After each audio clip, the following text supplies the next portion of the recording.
Hello and welcome to Sacred Mindshift Circle. I'm your host, Dahlia Deborah Donalds. Today our guest is Anna Peth. She's a sound and stone practitioner and does performances at healing centers and a variety of venues around Florida. Welcome, Anna. Thank you so much for having me. I'm so honored. So, Anna, I would like to know, because I'm very interested in music therapy and sound therapy, what made you decide to, look at this sector of music? What drew you to music and sound therapy? I was just looking for a way to quiet my mind in meditation. I have crazy monkey brain. So with the sound, it kind of just takes you where you need to go. It quiets the mind and it brings me community with like-minded people. So once I was going, I found my favorite practitioners. Well, they moved away and I happily stepped into their vacancy, so to speak. So you started it as a form of like meditation, more or less, correct? Yes.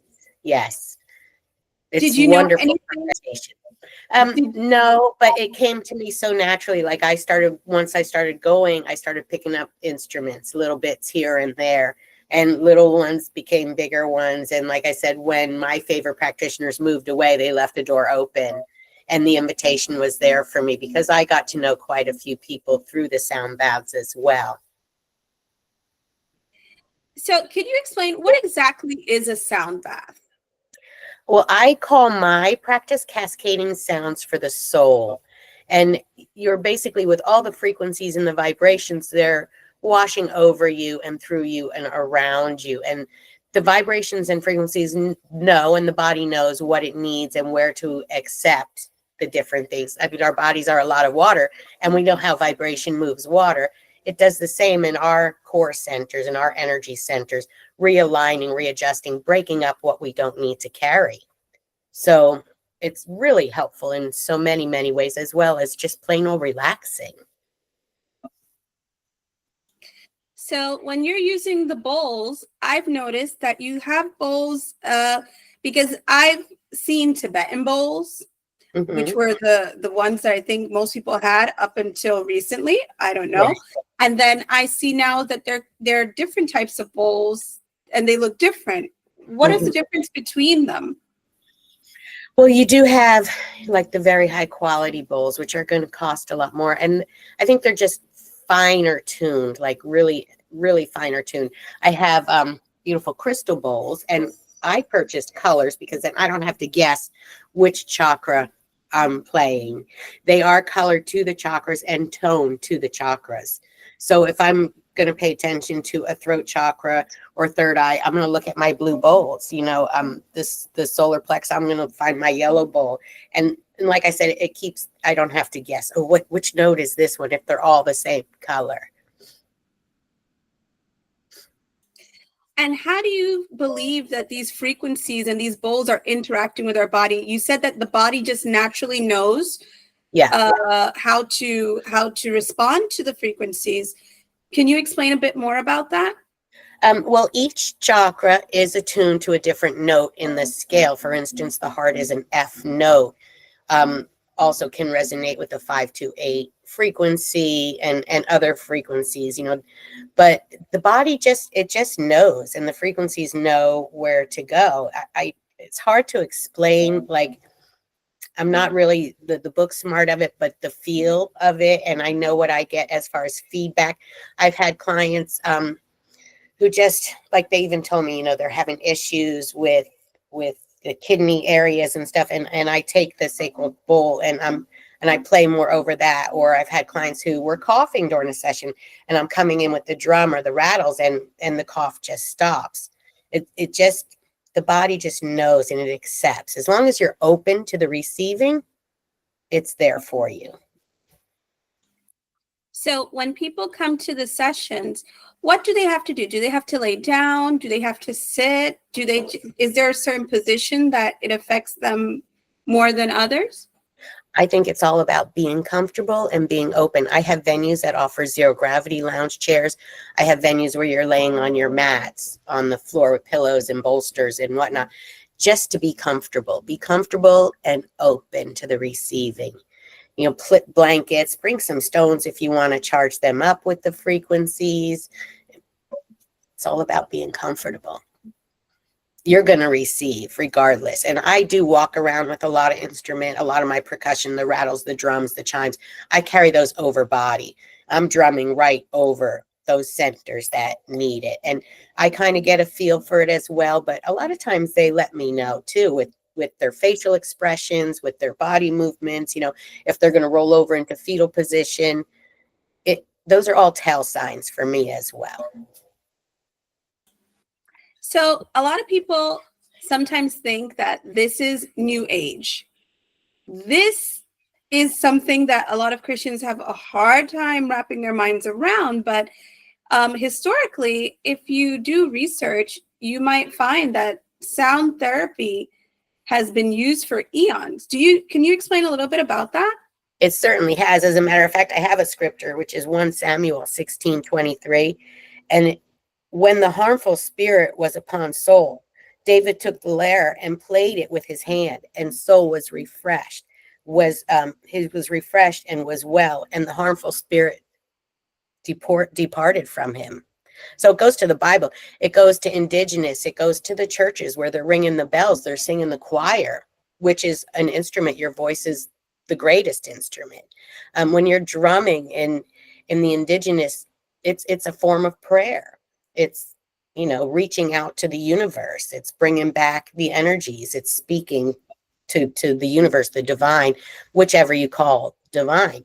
But I mean, it goes way back, and God is music, you know, spirit is music. You go out, listen to the trees, the waves, the birds. It's all music, and it's God-given.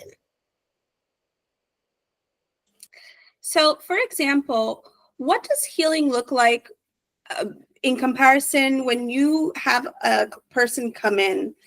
How do they seem when they arrive versus when they leave? Have you noticed like a difference? Oh, there's definitely a difference. A lot of them will come in, you know, heavy and shoulders slouched, and just like you can see it. You can see it in their face, like, oh, I really, and they've even vocalized that, you know, I really need this.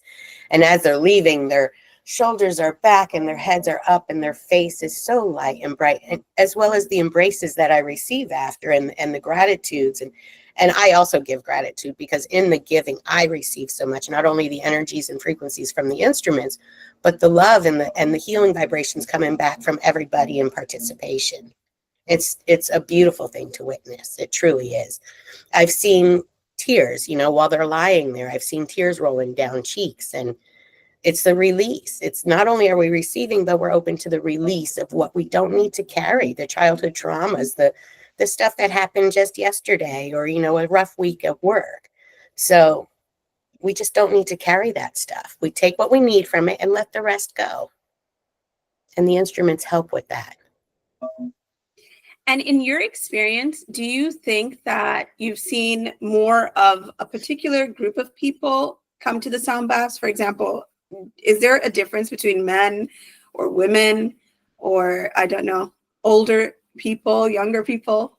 I get quite a variety. It's mostly women, and I get so excited when I see men come in, and it just lifts my heart. And children, when I get children to come to the sound baths, and it just lifts my heart, because we need to carry it forward, you know, and the men need to learn to accept and realize that, is this other stuff really worth carrying around? And you know, like I read this one story long ago where you have a basket outside the door, and someone says, what is that for? And it's, well, I'm going to leave all the stuff from the day in that basket because I don't want to carry it inside. So, and that's, you know, we take all this sound and it brings everything to the surface that we don't want to carry home with us. We don't want to carry inside, and we let it go. And then after that, you know, after the soft sounds in the ceremony, I bring in rain. So the rain is kind of washing down all that rubbish we brought to the top. The ocean drum literally carries it away. So it leaves us so free and so refreshed and recharged. Do you think that, for example, these kinds of sound bowls could be used for prayer or for doing other like meditation at home, versus sometimes YouTube has a lot of pure tones. What's the difference between like being in person with the frequencies from these sound bowls versus hearing it on television? Which one is more beneficial if you want to do meditation or prayer? Well, I prefer in person because especially like with one of my offerings where I'm holding these instruments, inches from your chest or from your belly or, the head around, you really are feeling, you are becoming with those vibrations. I enjoy listening to them as well. Like I have my little Tibetan bowl machine, which I like to play in the background when I'm meditating or just reading. But any way you have it in a daily practice is a beneficial thing. I think it's a nice way to step into a meditation because it's bringing you down to that calming, relaxed state so that you can just close your eyes and be in the moment. What do you think are still some of the skeptical ideas that you may receive if someone's coming to your session? For example, men, if they come into the session, they're not quite open. What are some of the things that they might say? Or and they don't really say too much, but I had one gentleman and I knew he was there for his partner, just like I'm going to begrudgingly go. And he kept his eyes open for the most part, but I would just pass over him, play my instruments over his body. And I did see a crack of a smile here and there, so I'm sure that when they left, they enjoyed the conversation of how it was. And especially to keep your eyes open. I prefer they don't, but if they do, they're seeing where the different sounds are coming from, because so many people will be like, oh my God, what was that sound? Or what was that sounded like, and I'm all about the show and tells after. I don't do a lot of talking before my sessions. I let my instruments do the speaking. You came for a sound bath, not a conversation. But afterwards, I'm right there and, please play this instrument, feel its energy, ask me whatever you want to ask. and as far as for yourself, how long have you been doing this? And have you yourself noticed a transformation within yourself after being able to see the changes in people and I guess just seeing how it's changing and helping others? Yeah, I've been playing for 6 or 7 years.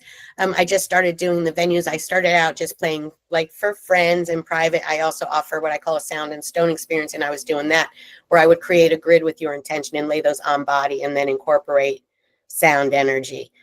But once and that in itself is amazing as well. But it really, I even forgot the question, but it's just beautiful to witness. I mean, I witness, like I was saying, you see them coming in with a little like kind of dragon and they leave just so uplifted. And it does the same for me.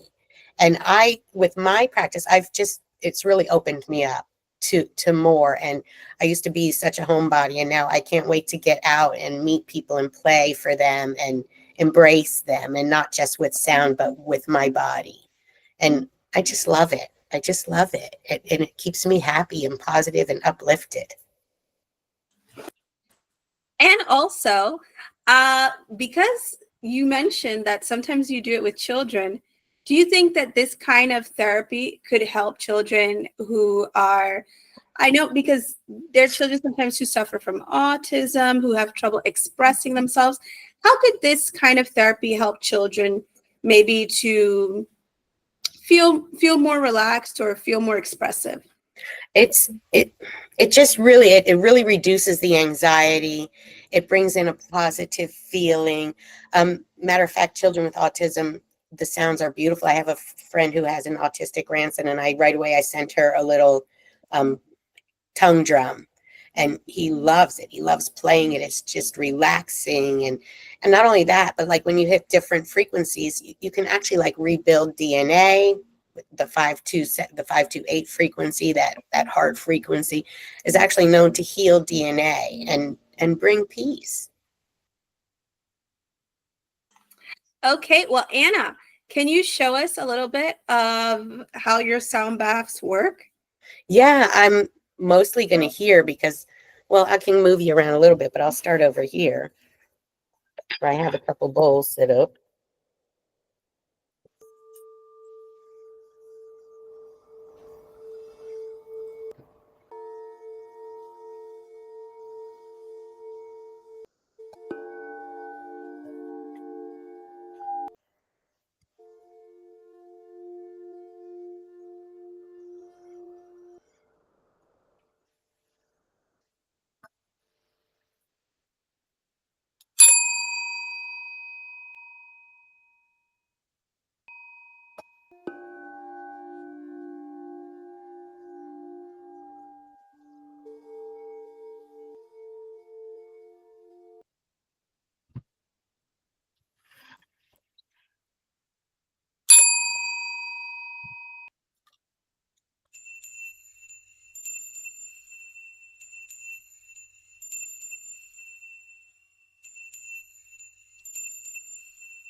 Well, thank you so much, Anna, for being with us today and sharing your insight on music and sound therapy. To learn more about Anna, you can find her link in the podcast below. If you enjoyed this episode, don't forget to subscribe to sacredmindshift.com so you never miss an event or an exciting episode. God bless, Anna. Blessings. Thank you. Much love and light. Thank you.